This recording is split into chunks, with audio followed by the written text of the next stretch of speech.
Yo, what up, y'all? We back again. I feel like it's been a minute, but we are here.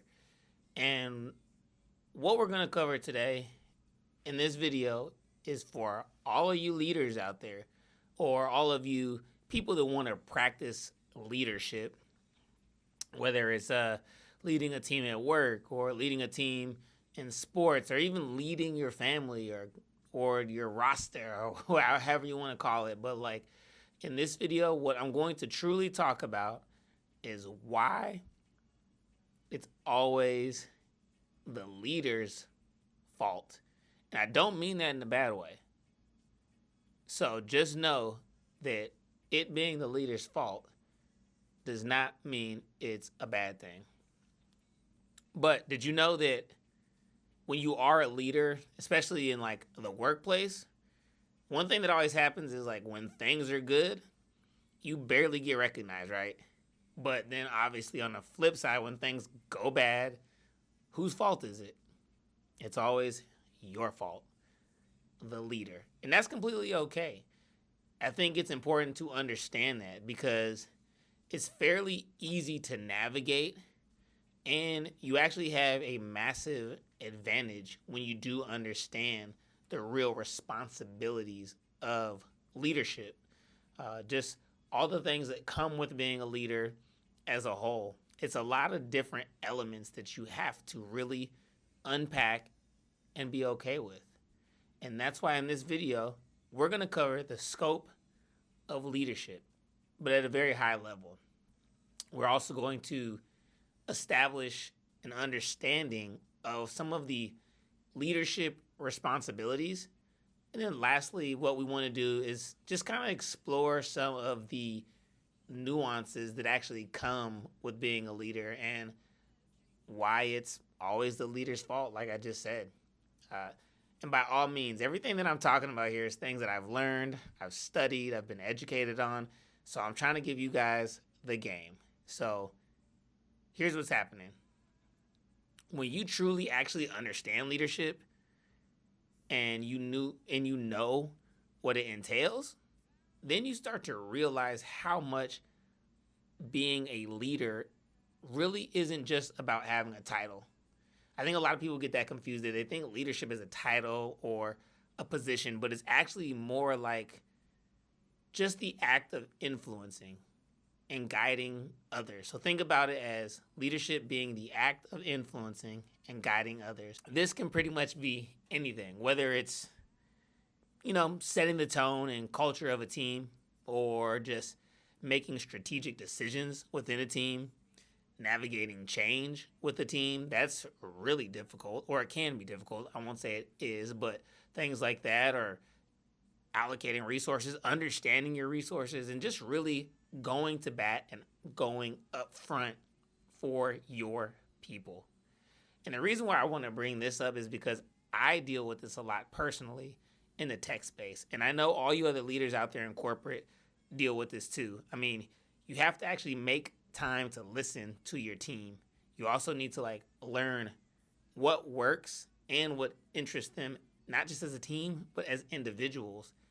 And then it's always going to be key to somehow find a way. This is where it gets difficult, but you have to find a way to bridge that gap between their needs and the needs of the business.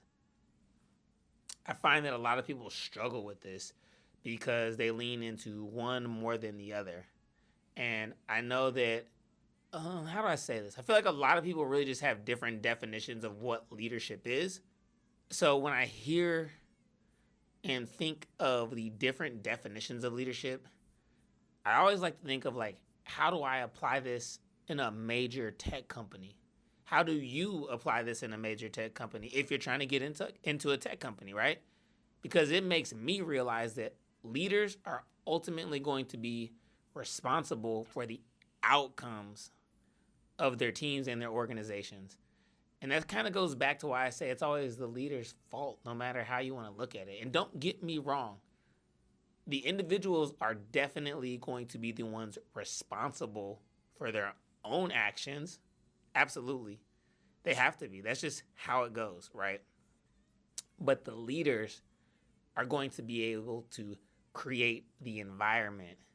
They're going to set and manage the expectations, and they're going to provide the necessary and needed resources that shape those actions. So if you're going to be a leader, or you want to be a leader, a true leader, not an influencer, but a leader, you're going to have to start thinking of these things. And, some of the best and most effective leaders that I've personally been able to work with, and I mean, whether they were mentoring me or I just worked around them, they're really big on taking ownership. Ownership is key. I learned that you have to take ownership confidently. It's key. Don't get stuck. And that's both for wins and losses. You have to be able to take ownership and have ownership whether things are good or bad, because it shows that you're actually able to be accountable.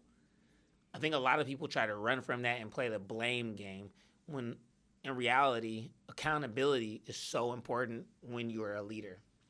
I remember I guided a direct report of mine to basically complete and launch a internal program. And when I did this, I kind of did these things in a vacuum. I didn't really notify my upper management. I didn't talk to my other leaders, up the chain. I didn't tell anybody else. I just told my report, go do. I'm really big on letting people just go do and work with the whole, with autonomy. And this, even though everything was done successfully, when the work was completed and it was ready to launch, my leaders came to me and faulted my report, my direct report, for not sharing the program earlier. And that's when I had to say, whoa, pump the brakes. Because as a leader, I personally felt though I gave the green light to get the work done. Yes, my report, they could have better communicated, but that's not necessarily their job when they have a leader to go do these things on. So ultimately what I'm getting at is that there was really a lack of guidance on my end as a leader. I should have been the one communicating, not just from me to my upper management, but from me to my direct report, saying, hey, make sure that we discuss this with leadership and make sure we get the green light and approval from everyone, or we get the right approvals and approvers and reviewers involved. So what I did is took full accountability, and instead of taking away from the great work that was done from my direct report, what happens is we were able to come up with a solution that kind of just brought everything together. The solution was on the spot, and what we did was keep the entire slate clean. And that was the whole point, right? We didn't want to lose out on all the hard work that was done, which kind of segues into the next part of why I always say it's the leader's fault, why it's your fault. If you're a leader, remember, it's your fault. But again, it's not a bad thing, so please don't think this is bad. I was always taught this phrase by one of the best mentors and managerships. One of the best mentors and managers that I had. And that phrase was, leadership is fun when it's fun, but it is tough when it's tough.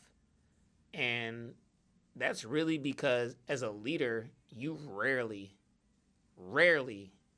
get any pat on the back for all of the achievements and work that you do. But like I said earlier, when things go south, they're coming for you. You're first in line. You are the person that didn't do things right. The fingers are getting pointed at you. And that's okay. Us as leaders, we understand that. And most of us have thick skin, and we should be okay. Sorry, 1 second. Now, I specifically say that because, like the example I used earlier, everything does trace back to the leader's decisions. And that's any and everything from the vision, from the direction, from your decision making, from your accountability. I mean, the list goes on, right? Look at the team culture, or just look at how you empower the people around you. Do you empower it, right? So all this is like based on the leader. Overall, this is just much bigger than having a title or a position, like I mentioned earlier. That's not what this is about. It's not about just getting that pay raise. Maybe for some of you guys is, but for those who are true leaders, it's more than just having that sense of power and realizing that not all failures are going to be caused by you as a leader. And I like to think that just, effective leaders just take ownership. What you're going to do is you're going to learn. You're going to learn from your wins. You're going to learn from your mistakes. And you're going to continue to strive for improvement. You're going to look for ways to improve your skills as a leader. Now, I'm going to keep this one kind of short, but I really would love to hear about your experience as leaders. Again, like I said, whether it be at work, whether it's in sports, whether it's in home life, how do you lead your personal life? How do you navigate those challenges that you may come across? Or if you do have some direct questions, feel free to feel free to drop a comment below, man. I'm still getting used to the whole world of comments, but message me directly, leave a message below or comment below, and I'll get back to you at some point. I really will. But what I'm getting at is, like, leaders, go be leaders. Go learn, go lead, and go change the world.